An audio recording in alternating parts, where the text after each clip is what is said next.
if a man has a relationship and it's interfering with it, if it's interfering with his job, if it's not adaptive anymore, certainly masturbation is something that can become repetitive and obsessive.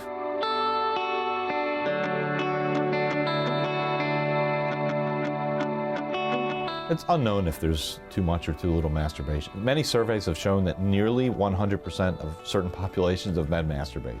It would be very hard to say that masturbation is unacceptable because it's so common, and it is acceptable for almost every walk of life throughout generations.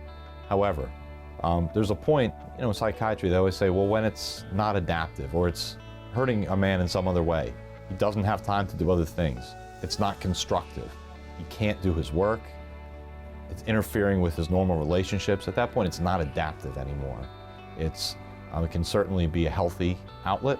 It's certainly a normal outlet, and people are not sexually active with a partner. But if a man has a relationship and it's interfering with it, if it's interfering with his job, if it's not adaptive anymore, certainly masturbation is something that can become repetitive and obsessive for some men. And when it does that, it certainly could become harmful. It's a hot topic now because pornography has certainly become widestream and accessible, and masturbation in a different way than it used to be. Very frequent, many hours a day with stimuli that is beyond what men used to have. This is a different thing altogether, and maybe masturbation in this group of people who are using porn, it's just a different phenomenon. In that case, maybe it's more harmful than we thought. But regular masturbation, in the absence of those other features, really should not be harmful.